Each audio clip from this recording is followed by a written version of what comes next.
Olha, mas vai passando o tempo, eu vou vendo quanta sorte que eu tenho. Muito obrigado a todo mundo que mandou vibrações positivas no dia do furacão, porque olha, eu falei com vários vizinhos aqui do prédio que eu moro, a maioria teve o apartamento destruído, varanda completamente destruída, vários deles estão sem energia até agora, e aqui pelo menos eu tenho energia elétrica em mais da metade da minha casa e nada foi destruído. Então, ó, muito obrigado a todo mundo que mandou vibrações positivas. Eu perguntei para o pessoal que mora aqui, eles dizem que em furacões menores que esses, geralmente fica-se 5 ou 6 dias sem energia elétrica. Então, nos próximos dias, se eu estiver fazendo o vídeo e ficar tudo escuro, é porque a luz acabou de novo, porque a luz vai e volta. Mas estamos aí e seguimos na luta contra o desgoverno Bolsonaro. Agora eu vou falar do almoço que teve o Davi Alcolumbre com o Flávio Bolsonaro e da articulação do governo Bolsonaro pro André Mendonça. O André Mendonça tá ferrado. Essa é a verdade. O governo Bolsonaro tá começando a tentar uma pressão maior para que ele seja finalmente sabatinado e vá para o STF, mas ó, o Centrão bateu o pé. O Centrão quer a vaga no STF e o Bolsonaro tá naquela. Se ele não der para o Centrão a vaga no STF, o Centrão vai para cima do Bolsonaro. Ele tá com medo, ele tem muito medo do Centrão, a gente sabe que é o Centrão quem manda nele. Mas, se ele der a vaga, aí o Silas Malafaia e os pastores evangélicos todos que cobram isso do Bolsonaro e que o Bolsonaro prometeu a vaga para eles, foi um acordo antes da eleição, eles vão todos para cima do Bolsonaro, eles põem o governo abaixo. Então o Bolsonaro tá naquela, peraí, se não me ferrarem aqui, vão me ferrar aqui. Ele não sabe o que fazer. Essa é a hora que um político tem que articular, e o Bolsonaro não sabe. O Flávio, filho dele, tentou articular com o Davi Alcolumbre e o tiro quase saiu pela culatra. A situação que já era ruim piorou um pouco. Eu vou explicar tudo isso porque ó, tá bom de ver o governo Bolsonaro finalmente foi obrigado a jogar o xadrez político, porque o Bolsonaro tenta simplesmente não jogar, né? E tá bom de ver a derrota humilhante que ele tá levando nesse xadrez. Antes de eu explicar isso, uns segundinhos. Você é fora Bolsonaro e também não quer ver o André Mendonça no STF, porque eu não quero ver. Se você também não quer ver, inscreva-se aqui no canal da articulação do Davi Alcolumbre, do Flávio Bolsonaro, Jair Bolsonaro, evangélico, Centrão, tá uma confusão danada. Ó, logo que o Bolsonaro ele indicou o André Mendonça ao STF, porque ele prometeu que indicaria alguém terrivelmente evangélico, o Davi Alcolumbre falou, eu não vou sabatiná-lo. Para quem não sabe, o Davi Alcolumbre é presidente da Comissão de Constituição e Justiça e é ex-presidente do Senado. Ele foi presidente do Senado entre 2019 até agora, fevereiro de 2022. 2021. Ficou 2 anos na presidência do Senado. Ok. É ele, e apenas ele, quem pode determinar quando será a sabatina do André Mendonça. Só ele. O presidente do Senado, Rodrigo Pacheco, não tem poder quanto a isso. Quem decide é o Davi Alcolumbre. Ok. Foi eleito presidente da Comissão de Constituição e Justiça pelos senadores. Veja bem, é democracia. O povo elege o senador elege o presidente do Senado e o presidente das comissões. Foi eleito, cabe a ele. Pois bem, o governo Bolsonaro não gosta de democracia e o governo Bolsonaro entrou no STF para que, na verdade nem foi o governo Bolsonaro, foram alguns senadores com o apoio do governo Bolsonaro, para que o STF obrigasse o Davi Alcolumbre a sabatinar o André Mendonça. O STF falou que não. Aí bateu o desespero nos evangélicos. Eles se uniram, fizeram a pior coisa. Eu vou falar, mas eu vou falar.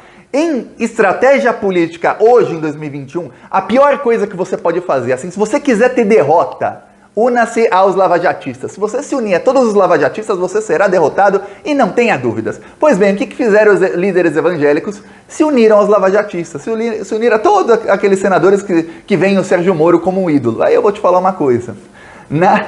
No Senado, o Augusto Aras, ninguém gosta do Augusto Aras, muita gente não gosta do Augusto Aras, mas por que eles passaram a gostar? Não gostam, mas assim, eles têm um apreço por ele. Por quê?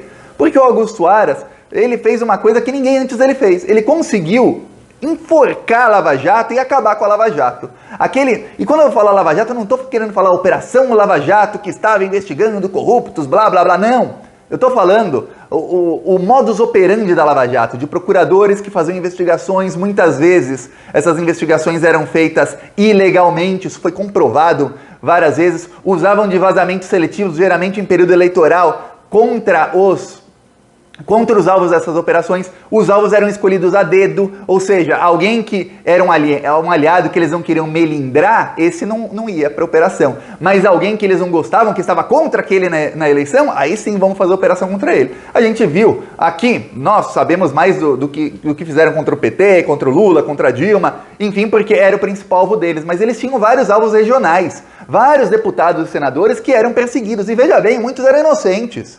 Ah, muitos não são, tudo bem, mas muitos eram. E mesmo os que não são inocentes, uma coisa é investigar o cara, ele aceita ser investigado. Outra coisa é ele ser investigado e começarem a usar isso politicamente para favorecer o adversário dele, que também é corrupto. Não é que o adversário do cara é um cara ilibado, honesto, não, é também um corrupto. Vamos lembrar que a Lava Jato, lá em 2014, antes de começar, já estavam com vazamento seletivo antes da eleição de 2014, para favorecer o Aécio contra a Dilma. Só para você ter ideia, né? Não era contra a corrupção, era contra os alvos selecionados por eles. Tanto é que prenderam o Lula e derrubaram a Dilma, que era uma presidenta honesta, para colocar corruptos no poder. Só para você ter ideia, esse pensamento lavajatista, que é isso que representa a Lava Jato, isso hoje é inaceitável na política. Inaceitável.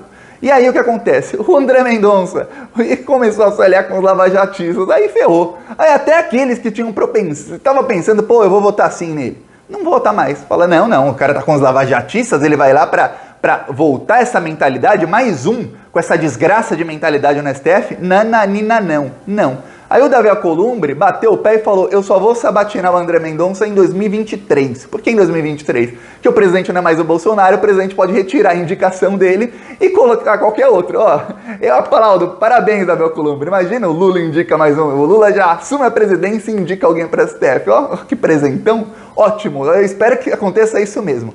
Isso desesperou os bolsonaristas e isso animou o Centrão. O Centrão falou, vamos para cima. Agora vamos articular para que o Bolsonaro tire o André Mendonça e coloque algum dos nossos. Só que os evangélicos pegaram o Bolsonaro pelo cangote, assim, pelo pescoço e falaram, Bolsonaro, você não pode indicar alguém que não seja evangélico, que não passe pelo nosso crivo. Aí o Silas Malafaia fez vídeo, pediu a cabeça de 3 ministros do Centrão, obviamente o Bolsonaro não vai dar. Os ministros estão pedindo a cabeça do André Mendonça, se o Bolsonaro der, ele se ferra com o Silas Malafaia, o Bolsonaro tá naquela, puxam por um braço, puxam pelo outro. Aí é hora de quê? É hora de articular, é hora de ser político, de falar, peraí, vamos pegar o tabuleiro de xadrez, pensar um pouquinho e jogar. O que fez o Bolsonaro?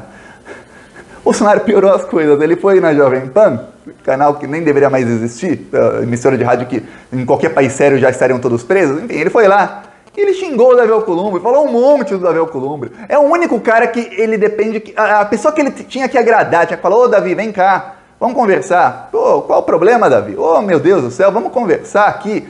Não, falou um monte do Davi Alcolumbre, ele falou, eu ajudei tanto ele e agora ele faz isso comigo, falou que é preconceito contra os evangélicos, que é preconceito religioso, enfim. Olha, desceu a lenha no Davi Alcolumbre, que é o cara que ele precisa.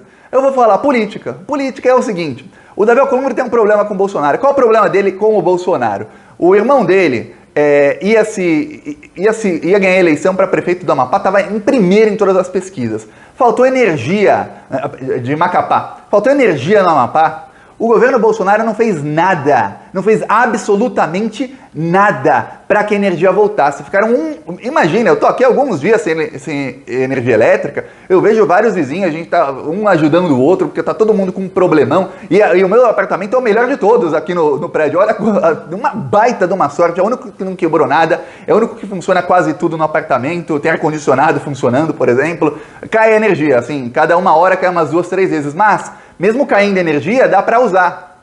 Tem várias pessoas que não tem. Agora imagina um mês, a cidade inteira sem energia elétrica. Aí depois voltaram só nos bairros ricos. Eu falo que os bairros ricos não dão a vitória pro irmão do Davi Alcolumbre. Ele perdeu a eleição. O Davi Alcolumbre culpa o Bolsonaro, pô, perdeu a chave do cofre. Claro que ele culpa o Bolsonaro, que não fez nada para ajudá-lo, ele era presidente do Senado.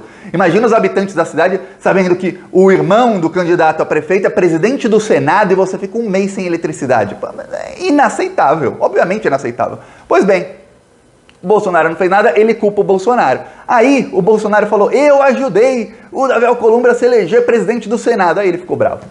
Aí o Flávio Bolsonaro teve um almoço com ele, terça-feira, feriadão, tiveram um almoço juntos na mansão do Flávio, naquela mansão de 14 milhões de reais, naquela baita mansão que tem duas cozinhas, tem uma sala de estar, aí tem a segunda sala de estar e tem a sala de estar privada. Imaginem qual dessas salas de estar imensamente luxuosas eles tiveram essa reunião. Ah, tem sala de jantar também, devem ter almoçado lá. Pois bem, ou na piscina, sabe lá. E conversaram. A conversa, quase saiu em quebra-pau. Por quê? Porque o Flávio Bolsonaro foi exatamente falou, Alcolumbre, por que você não me ajuda? A gente te ajudou tanto. Aí esse é o discurso que irrita.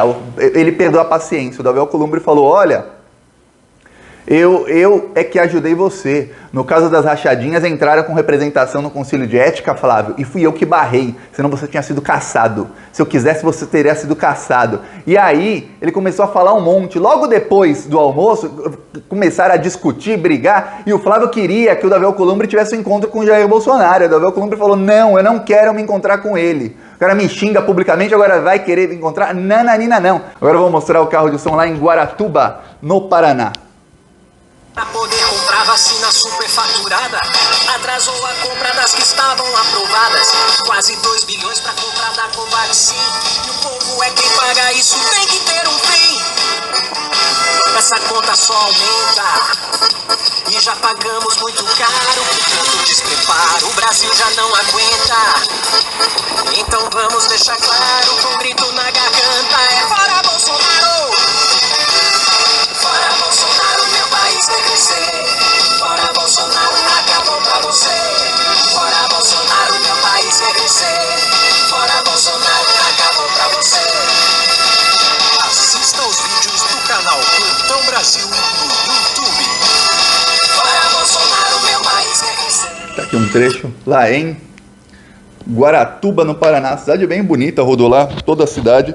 E a gente continua indo pra cima desses malditos. Quem quiser apoiar, embaixo do vídeo tem um botão Seja Membro. No primeiro comentário deixa o Pix, PicPay e as minhas outras redes sociais. E se por acaso não tiver mais vídeo hoje é porque a luz acabou e não voltou mais. Mas se continuar tudo como tá, continuamos na luta.